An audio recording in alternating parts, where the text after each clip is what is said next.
everyone! Happy Sunday Funday! I'm Dana Buckmere, the author of Plenty of Laughs, One Woman's Journey Navigating the Online Dating Waters, and I'm super excited to share that tomorrow, August 17th, is the 2-year anniversary of Plenty of Laughs. So woo woo! Celebrate good times, come on! Alright, I'll stop. Shut up! No singing, just talking. So let's talk about something first. First, thank you so much from the bottom of my heart. Okay? Thank you, truly, from the bottom of my heart, for everyone that has supported me, encouraged me on my first project, Plenty of Laughs, which is my baby. There will be many more. The second one coming. Please read the first, because the second one's coming and you have to read the first. But again, thank you so much for everyone that has bought the book, left a review, posted on social media, suggested to a friend, come to my book signing. I really, really, really appreciate it. All your support, all of your encouragement, and I'm so very thankful for it. Because without you as the readers, I would just be writing a diary. And it's so great. It feels very validating that people love my work and that they've supported me from the beginning, and it's encouraging. So thank you, thank you, thank you. And I also want to thank the lady that called me a jerk in my review. Thank you so much for taking the time and being honest. You know, I got 4 stars in the review instead of 5, and I'll take it. Like, you know what? I'll be that jerk. I am a jerk. I can be a jerk. Or maybe the dating world is just so crazy and I'm adjusting my attitude accordingly. Either way, thank you for buying my book. Whether I'm a jerk or not, I appreciate you. Okay? So keep those reviews coming. So, all jerking and joking aside, today's topic is coffee dates. So I also have a dating column called Oh Dana, where people write in and ask questions, any kind of dating questions, love, relationships, sex. And I received one that I'll be submitting this week about coffee dates. But I thought it'd be also appropriate to share a video on the topic. So, coffee dates. You know, part of me, if you're asking me like just initial, from the hip, what is my feeling about it? I think it's kind of cheap. Yeah, I think it's a cheap first date, but let's back it up, okay? If the purpose of a coffee date is to size up the person, it's kind of like a drive-by, it's very informal, you're not really making a commitment, you want to test drive before you buy, right? Because, believe it or not, people are very deceptive online, and how about the pictures that look nothing like you? Like, that look like you 10, 20, whatever amount of years ago?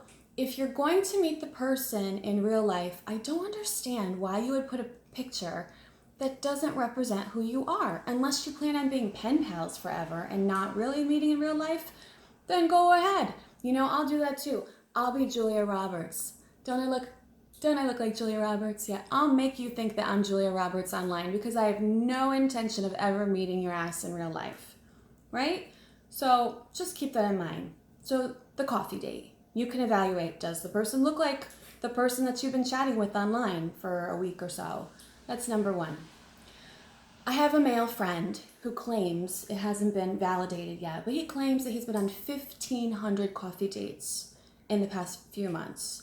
And I was like, why so many coffee dates? And there's usually not a follow-up second date because he's kind of superficial, but he's like very specific. I have to see them during the day, so hopefully they won't have makeup on. I want to see if they have clean or dirty hair. How are they looking? How are they presentable? Because, he does have a point when you think about it. Women can really mask their appearance with makeup, and then you take them home, and you wake up the next day and you're like, oh, Phantom of the Opera, like, who are you? So I get it. And I also get it from a financial standpoint. If he's going on 1,500 dates, this man can't possibly bankroll all those dinner dates. So I guess he weeds out which ones he wants to invest in. through the coffee date. So, I don't know. Number 2, you want to see after you've checked that they look like, who they represented themselves to look like on the online dating website. After you check that off, you want to see in the conversation if you feel comfortable with the person, they're not a lunatic. Number 1, that's very important. They're not a serial killer, lunatic, any of the lot. Also, are they someone that you would feel comfortable sitting down to share a meal with for an hour or so? Because, some people, I've gone to dinner with them in the first couple minutes I could tell, I don't like this person. I don't like you. I don't want to eat with you. I never want to talk to you again. And then I feel like I'm stuck, like I'm fucking kidnapped and I can't go anywhere. And that's where the emergency call comes in, like, oh, you've been impaled by a deer and you want me to help pull the antlers out? Sure, I'm on my way. I'm so sorry. I gotta go. So when we don't, let's hurt feelings and all that, we don't want to have to go there. So the coffee date does actually serve its purpose. So that's it. So I'm going to get started by reading an excerpt from chapter 11 from my book, Plenty of Laughs. Here we go. It's called Coffee with a Side of Crazy. Have you been on many coffee dates, I asked? Not many. I think the coffee date is for cheap guys who don't want to splurge for a meal. I've had friends who have gone on coffee dates and the guy won't even buy them a drink. That's pathetic. How cheap is the guy if he can't even buy the girl a caffeinated beverage? The coffee date is comparable to speed dating. You don't have to invest a great deal of time or energy or money. It's very casual and non-committal. Coffee dates are usually pre-dates to check and see, first, if the person you're meeting is really the person you agreed to meet. It's a look and see and figure out if you're interested before you agree to a formal date. Does he fit his description? Or is he 50 pounds fatter than his profile picture? And I just want to say, no fat shaming, okay? But it is deceptive if you're 50 pounds heavier than the picture you posted. That's not what I signed up for. Okay, just saying. I think it's hysterical when the guy describes himself as athletic and it turns out he looks like a fucking sumo wrestler, Missy said. Well, for your information, sumo wrestlers are technically athletes, since sumo wrestling is considered a sport, I said, mentally adding sumo wrestler to my do not date list. Was his picture taken from his high school? This is what I'm talking about. Too old. Graduation. That happened 20 years ago. You'd be surprised. You wouldn't think people would do that, but they do it all the time. Does his actual appearance have any resemblance to the picture online? Was the picture a major Photoshop success or just a stolen picture cut and pasted from some poor soul's social media account? Catfish. Catfish, catfish. It happens. Be careful. Tenga cuidado. It's a rough, crazy world out there. This can mean the difference between agreeing to meet Matthew McConaughey and ending up with Billy Bob Thornton.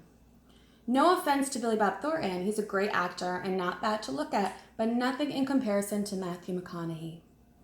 Matthew, if you're listening, I live in Fairfield, Connecticut.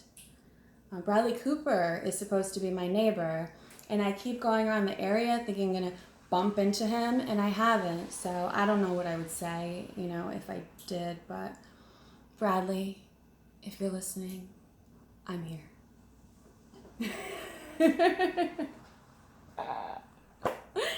Okay. That's like ordering the filet mignon and settling for a burger, okay? There's a big damn difference. You want to try and avoid the bait and switch approach at all costs. Sometimes the guy will lure you in with a model type picture to agree to a date. After he gets you to meet him, he thinks you'll just overlook the fact that he looks nothing like his profile picture. Nobody, we're smarter than that. No sparkling personality is just going to make up for that one. No thank you. Or how about when the guy has pictures of himself next to a sports car or on a boat? Then you ask him about them and he says, that's not his car or his boat. What? Huh?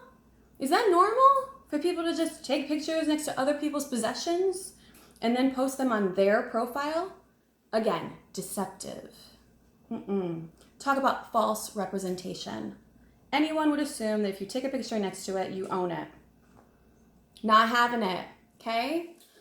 So, if you like what you heard and you want to hear the rest of the chapter, I only read you a little clip, a little excerpt. Please buy my book, Plenty of Laughs, One Woman's Journey Navigating the Online Dating Waters. Also, you want to make sure that if you have a dating question, please, I will be so happy and honored to answer your question about dating. You can DM me or email me at contact@danabuckner.com. Happy Sunday Funday. Woohoo! Talk to you soon.